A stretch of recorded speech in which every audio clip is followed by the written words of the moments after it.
Kai's evening unraveled the moment his apartment lights blinked in a pattern suspiciously similar to someone knocking. He froze with a forkful of reheated noodles halfway to his mouth, staring as the lights flickered, dimmed, then flared so bright he yelped and dropped the fork.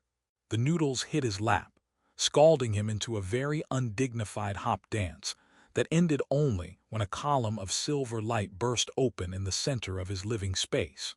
From it stepped a woman who looked almost human, except for her long, tapered ears that twitched like startled antennae while she tried, unsuccessfully, not to step on the noodles now decorating the floor.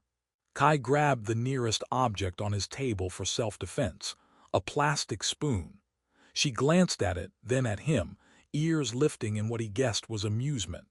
"Put the weapon down, human," she said with a voice so soft it somehow made the situation more terrifying. "I come seeking aid, not battle. Though if that spoon is your strongest armament, your civilization is in grave danger." Kai dropped the spoon because honestly what else could he do?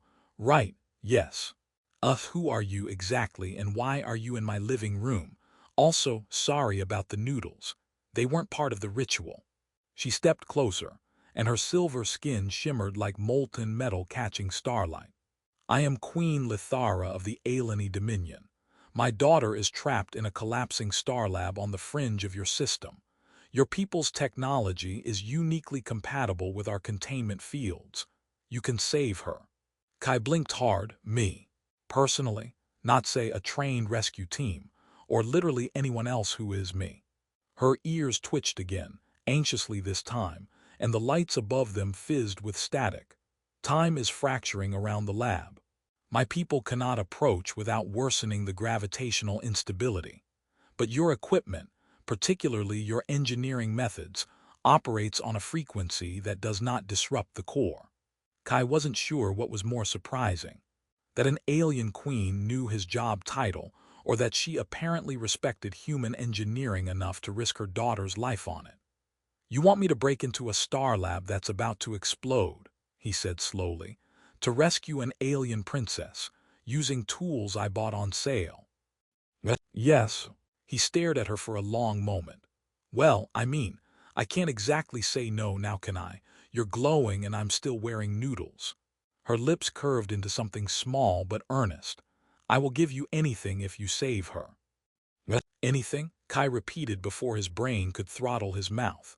"Like new lights, mine die when you're emotional." "Those I can provide immediately," she said, and with a flick of her fingers the entire ceiling recalibrated into pristine brilliance. Kai shielded his eyes, mumbling a thanks he wasn't sure she heard.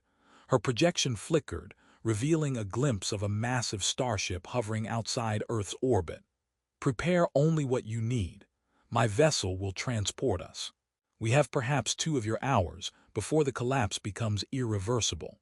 Kai rushed around his apartment, grabbing his toolkit, energy modules, and a ration bar he hoped not to need. Behind him, Lithara watched with a bewildered expression, as though observing a small animal try to pack its nest. "Do all humans collect so many unnecessary items?" she asked. "This is essential equipment," Kai insisted, shoving an extra pair of socks into his bag. "Socks? Emergency socks?" Her ears dipped in confusion, and he decided not to explain. When he stepped toward her, the silver column widened again. "Is this going to hurt?" he asked, already regretting not asking sooner. "Only if you struggle or if your molecules resist reassembly. But humans rarely explode during transit." That wasn't comforting at all. She placed a cool hand on his arm.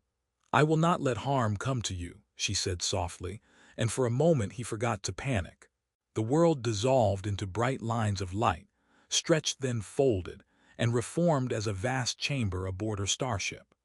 Kai stumbled forward but caught himself before face-planting into an alien console that looked suspiciously sharp. Lithara steadied him with both hands. "Your equilibrium will return shortly. Humans have difficulty with quantum slipping." "Quantum slipping," Kai repeated. "Feels like being shoved through a cosmic spaghetti maker." "That is surprisingly accurate." He finally lifted his gaze and took in the interior. curved walls pulsing with soft luminescence, floating displays shifting like liquid glass, and a panoramic viewport showing stars streaking past as the ship leapt through space. It was beautiful and terrifying and made his heart hammer in his chest. Lithara moved with a purpose that radiated urgency, her long ears angled sharply forward. The Star Lab is ahead. Its gravitational field is degrading. You must be ready. Kai tightened his grip on his toolkit. I'm ready, or at least I'm as ready as someone who was eating noodles 10 minutes ago can be. A faint smile touched her face. Your courage is unexpected, human. My fear is doing most of the work, he admitted. She stepped beside him as the ship angled toward a distant, flickering point of light. Fear is natural, she said, but you came anyway. Kai breathed out slowly, letting the stars steady him. Let's save your daughter, he said, and for the first time since appearing in his apartment, her ears stilled completely. The Star Lab loomed ahead like a dying lantern hanging over the void, its panels flickering in uneven pulses as though it couldn't decide whether to stay in this universe or quietly slip into the next. Kai pressed a hand against the viewport, trying not to imagine himself doing the same. Lithara stood beside him with her ears angled sharply, the alien equivalent of pursed lips. Stabilizers are failing in waves, she said. We must dock manually. Kai grimaced, manually, as in with me flying. You possess hands, she replied, as though this settled everything. That's not a qualification, he muttered, but she was already guiding him toward the control platform, a semicircle of floating glyphs that pulsed when he stepped closer. The interface shimmered, trying to interpret him, and then rearranged itself into shapes that looked suspiciously like oversized buttons labeled in crude approximations of English. One read turn. Another read not that way. A third simply said no. Kai pointed at them. Your ship is judging me. It adapts to the pilot's projected mental state, she said. Yours is expressive. Well, I'm glad my panic is user-friendly. She placed her hands over his briefly, guiding him through the movements needed to align the ship with the unstable docking ring.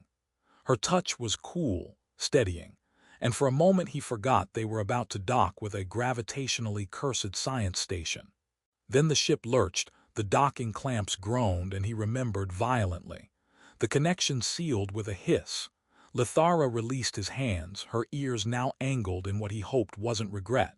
We proceed quickly, she said. The distortion zone grows. Great, fantastic. Love a shrinking window of survival. The passageway linking the ship to the Star Lab was a trembling corridor of warping metal. The closer they got, the more the floor rippled under their boots like liquid held in place by sheer stubbornness. Kai flinched as a panel to his left flickered out of existence for a heartbeat before snapping back in with a pop.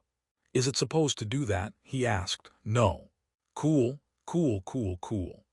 He hugged his toolkit like it was a beloved pet. When they reached the main entrance, Lithara pressed her palm to a reader that tried to spark and collapse but seemed to change its mind halfway through. The door slid open with a grinding sound that reminded Kai ominously of chewing. Beyond it, the corridor twisted like it had been designed by someone who'd lost a bet with gravity. Kai squinted. Is that hallway bending? The star's compression field is distorting space-time, she said. We must step carefully and avoid the light fractures. He looked down. The floor was cracked with thin lines of shimmering blue-white, like hairline fractures reflecting a sky that didn't belong indoors. He nudged one with his toe, and it hummed angrily, definitely stepping around those. They moved cautiously, Lithara leading with quick, controlled movements, while Kai followed with the cautious wobble of someone not convinced physics would behave. Each time her ears twitched forward, they paused.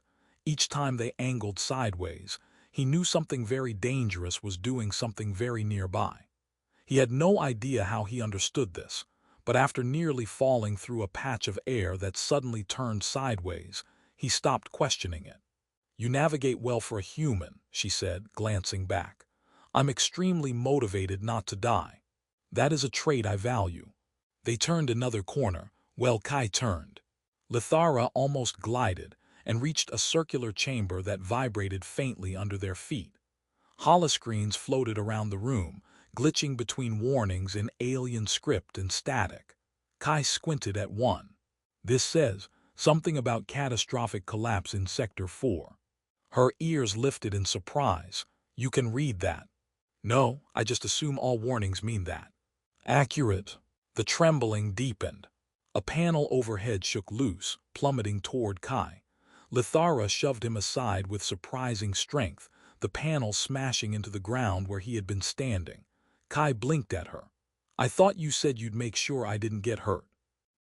I never said you would not be crushed by your own lack of awareness, she replied calmly, though her ears trembled faintly.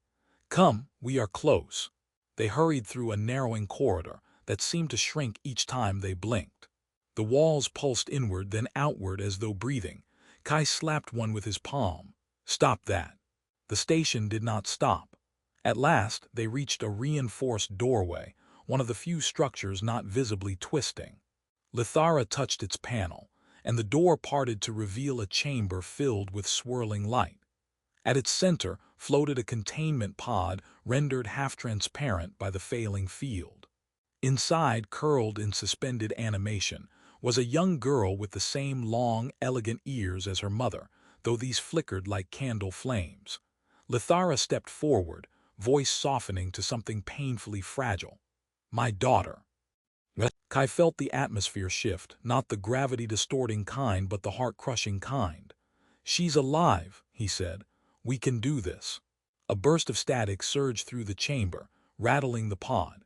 The lights wavered, colors bleeding into an impossible spectrum.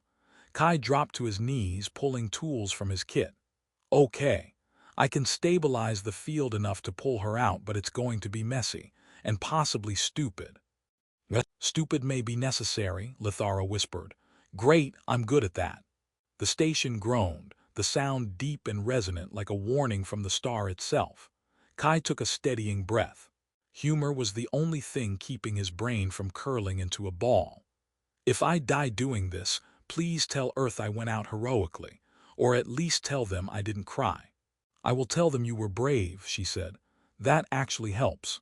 A lot. He looked up at her, and she looked back with an expression that went beyond royal desperation. For a moment, the flickering, collapsing world around them faded, leaving only the urgency of a mother, the stubborn determination of a human engineer, and the thin line of hope binding their two worlds together. Let's save her, he said. Lithara nodded, ears steadying like a held breath. The Star Lab shuddered again. Time was almost gone. The containment pod flickered harder with every pulse of the collapsing lab, each flash making Kai feel like the universe was snapping photos of him at the worst possible angles. He knelt beside the console, wires sprawled like intestines from the panel he'd already pried open. Sparks snapped once, twice, then seemed to think better of it. Okay, Kai muttered, field destabilization at 60%. If it hits 70, the pod folds into a dimension that probably doesn't have good snack options. Lithara crouched beside him, her long ears trembling with tension but still angled forward in hope. Can you hold it long enough to extract her? I can hold it long enough to question all my life choices, he said, connecting two cables he hoped weren't deadly. But yes, probably, maybe. Let's call it a strong maybe. The station shuddered again. A wave of distortion rolled across the room, bending light and making Kai's stomach flip like a coin. Lithara steadied herself on the pod, her composure cracking for the first time since he'd met her. She has been alone too long, she whispered. Trapped in failing suspension. I should never have allowed her to come here. Kai slowed his hands, softening his voice. Hey, you're here now, that's what matters. Her gaze lifted to him, and something unreadable flickered behind it. Your calmness surprises me. That's because my panic is taking a brief nap. Don't wake it. With a final spark and a groan, the containment field thinned into a rippling sheet, no longer stable but at least reachable. The girl inside twitched, her ears fluttering faintly as if sensing them. Okay, Kai breathed. I'm going in. The field buzzed against his skin. a sensation like sticking his arm through carbonated electricity. His vision blurred, cleared, blurred again, then finally held steady as he reached the pod's manual release. "Just don't let go of me," he said through clenched teeth. "I will not," Lithara promised, gripping his shoulder with surprising strength. He hit the release, expecting a smooth slide.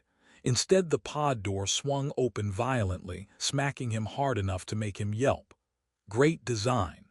0 stars." He shouted, but his hands were already under the girl, pulling her free of the thin, buzzing air. She felt weightless and heavy at the same time, her body flickering between phases like she couldn't decide which universe to occupy. "Pull," Kai yelled.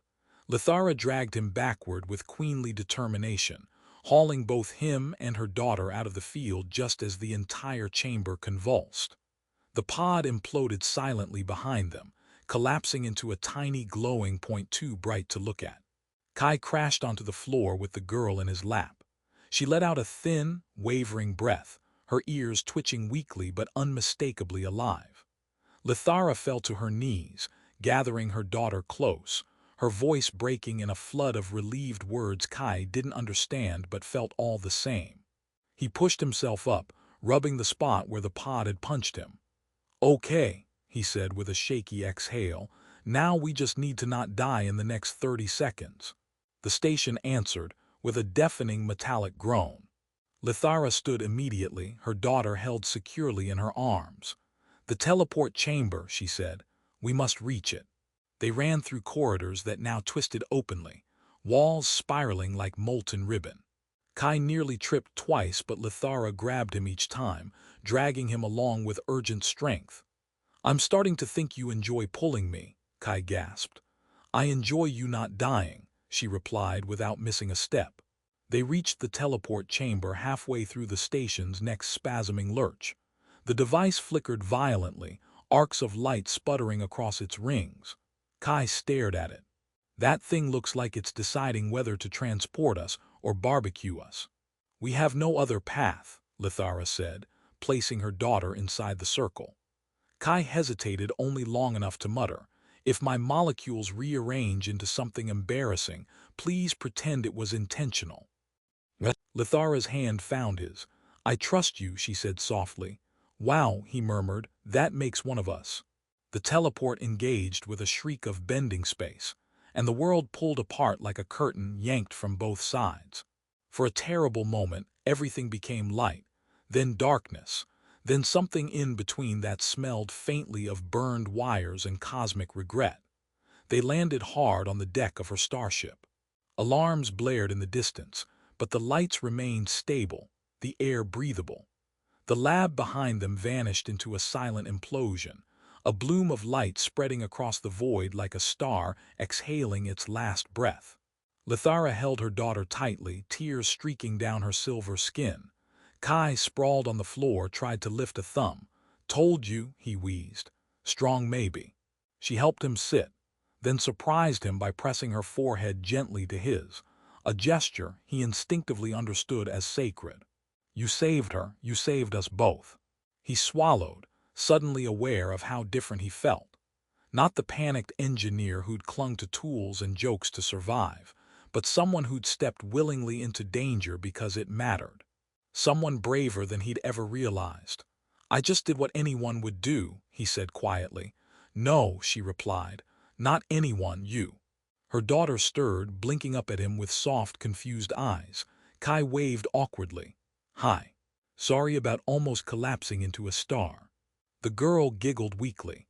Lithara rose, her ears steady and serene for the first time since he'd met her. "You asked for nothing," she said, "but I made you a promise. Tell me what you desire." Kai looked at her, then at the stars beyond the viewport. His old life, his tiny apartment, his flickering lights, his lonely routines, felt like they belonged to someone else entirely, someone smaller. He took a breath. "I want to keep helping," he said. "If you'll have me, not as payment just because I want to." Her expression softened into something warm, luminous. "Then stay with us." Kai smiled. "Yeah, I think I will." And as the ship turned toward a new horizon, he felt, for the first time, not like a man who'd stumbled into a disaster, but like someone finally stepping into his place among the stars.